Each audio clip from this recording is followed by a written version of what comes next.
This is a story that I submitted to the gang about Clubhouse being used for by the Ukrainians, and actually, I think it was the Russians who are being censored at the moment. John's going to talk about it in today's Not So Critical update.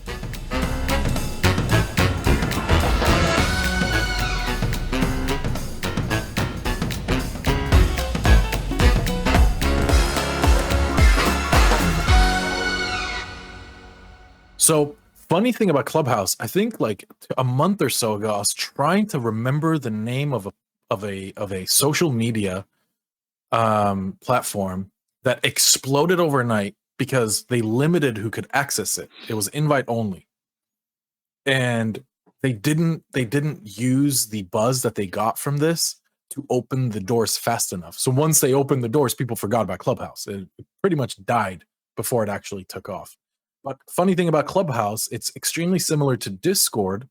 Just it's Speaking of Discord, yeah, it's interesting you mentioned that, John. Speaking of Discord, yeah, it's funny I mentioned Discord. Yeah, before you go on, yeah, we have a Discord server. We have a Discord server, and you can join us by going to the link below. Link in the description. Link.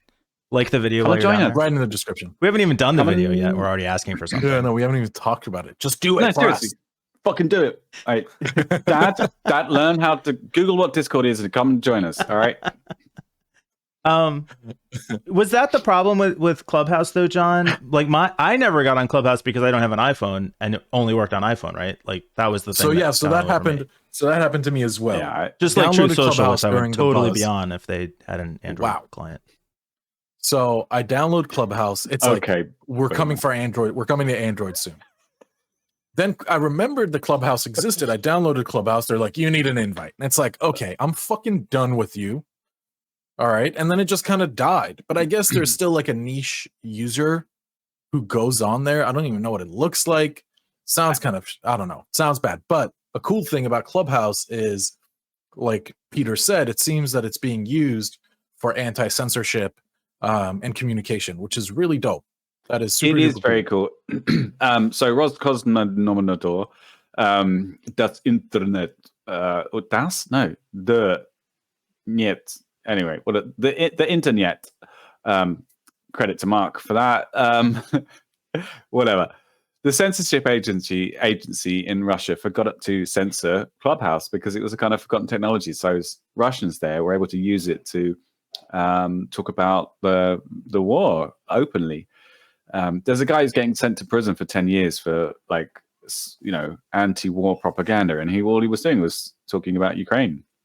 Wow. So it's kind of a fascinating phenomenon.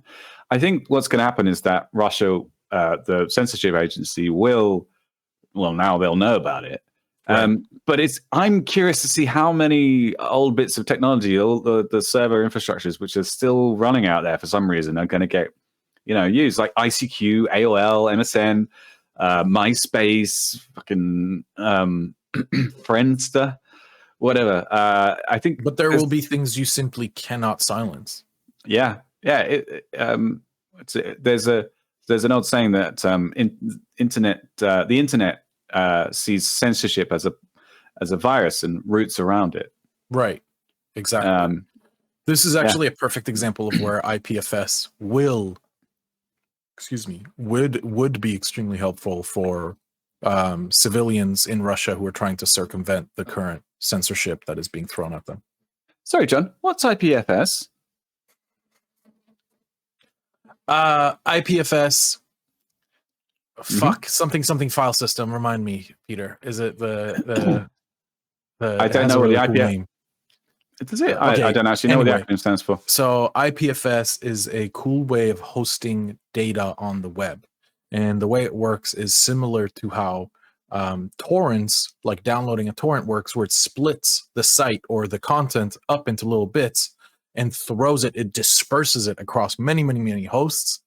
And when you go to, let's say, ipfs.peterlowe.com, it knows to collect all those pieces across the internet and combine it into a site. It's really, really cool. It's also extremely slow because of interplanetary file system. That's the one. Interplanetary. Yeah. I knew it was cool. I knew it was super cool when they named it. It was just But it was actually designed for that, though, because it was designed for for networks that were distributed across planets. So it was like actually, if you had the internet is a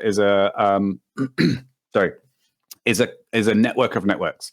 It's all these little networks that were in universities and stuff that got connected together, and they became an internet. And then someone thought, well, okay, what happens if we have an internet of internets?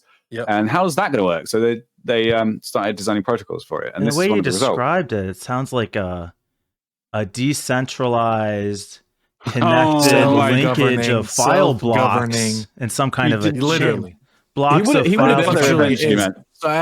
So I mentioned torrents specifically not to mention blockchain because they all tie together in Mike, do you just not like this? Sorry, this way, isn't it? Do you just not like this story or something? You don't want to talk about it. You just want to spend the next 10 minutes letting John rant about crypto and blockchain. Fucking hell! I mean, I thought it was quite. I use torrents, but I use torrents on purpose. That's why I said it. I could have said blockchain. It is a distributed, self-governing, protocol that allows you to access sites and content without a middleman. God damn it! This is John intentionally not talking about blockchain.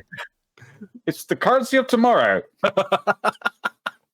What am I? Just because I got married, I'm old now? Yeah. You know what's funny? My wife said to me. You know what's funny? My wife said to me, I was playing golf with friends, which is a video game. Oh, you're playing golf.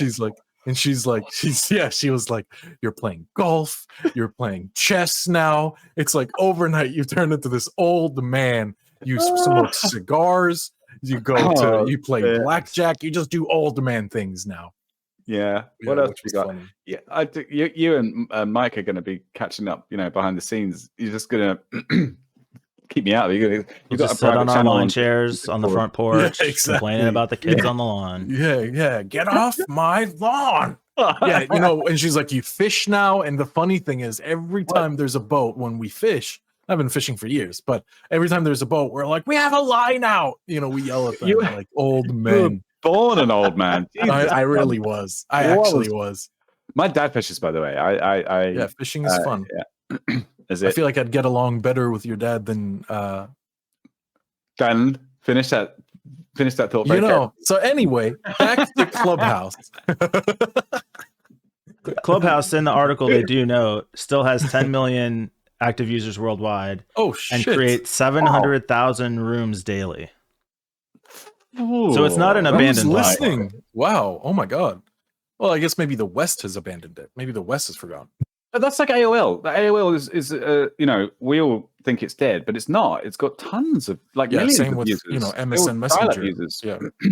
Or Ventrilo or ICQ, like you said. Like there's so many things that are still being used, but like image boards. Like I was introduced to an image board that's been around for 30 years that isn't 4chan, and it's just still people are just talking today, like every day. It's crazy. The legacies of the internet seem to not die. Was it LiveJournal? I think I never actually had a LiveJournal. Yeah, that rings a bell. Yeah. So what will? Mike, what do you use? What? Sorry, what's the question? I just wanted some more examples of obsolete technology. So I thought probably it'd be best to ask you if you got anything that you on your Nokia that you. Wow. Dude, the Nokia 3330 or 3310. I mean, that was indestructible phone. Indestructible.